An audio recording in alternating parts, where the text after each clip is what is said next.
I'd like to address this concept that some people have about me, or an issue that people have with me. Some think I'm against the church and against music, and I'm simply not.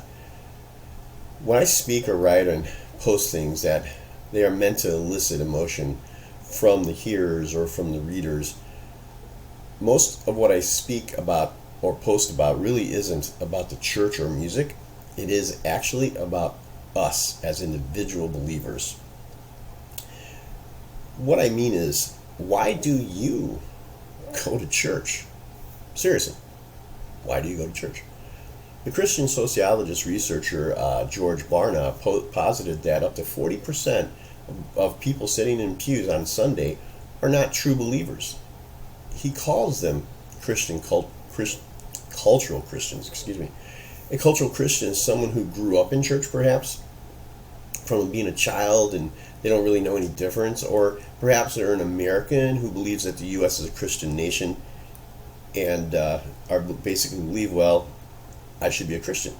They haven't had that so-called coming to Jesus moment, if you will. And beyond that, for the other 60% of churchgoers, the question still stands: why are they going to church? A very popular song called "The Heart of Worship," written by Matt Redman, was inspired when the pastor of his church pulled a plug on their worship music. The pastor came to realize that the congregants, or a good portion of them, were worshiping the music band and music. What a wonderful thing to do, to pull the plug. Why are you here? If you say you're here for God, then be here for God. Don't be here for music and, well, other things. What I'm against is the commercialization of church. Author Jack Wilkie, in his book called Church Reset, calls church providers and congregants consumers. Church provides a service or a product, if you will, and we, as we go to church, consume it. And we talk about comfort and coffee, donuts, music, programs for our kids, happy times, joyous times, things that make us happy, programs that make us happy, events that make us happy. These are things of the flesh.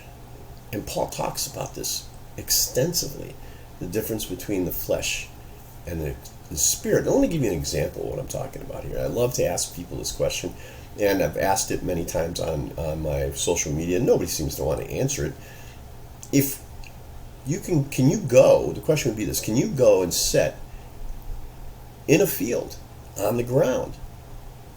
No pews, no chairs, no coffee, no donuts, no music, no ushers, no programs, no children's programs, just you sitting there on the ground and listen to a spirit-filled man teach, and returned a week later to listen to it again, to listen to him again. I am, of course, referring to Jesus and his ministry, which was done out in fields, along this roadside, in town squares, just usually never very often in buildings. What a great teacher, huh? The greatest.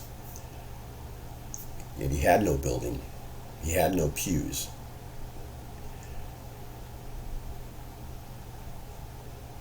No worship band. And yes, he did provide a couple times bread and fish, but only when the people sat all day long. Think about that, all day long.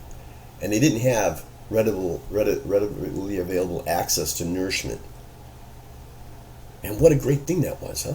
Really, seriously, what a great thing it was. So, yes, why do you go to church? And can you go to a plain church? Can you go to a plain church? No frills, no thrills, and still receive God's daily bread, his message, and frankly, be happy about it. So I speak to the individual, not against the church necessarily. I do speak against it because I think they've fallen into a trap of providing those things to us to make us happy, to please the masses so that we come back. But I do speak to the individual and to the individual heart, to their internal drives. Your faith is what drives you to church, whether it's a plain church with nothing. It really does come down to pleasing the flesh or the spirit. And of course, that's up to every individual. So I'm just putting a mirror in front of you and letting you look at it and reflect upon it and come to a decision. Is it my flesh that I'm pleasing or my spirit? Only you can decide, because only you truly know that answer. Thank you for listening.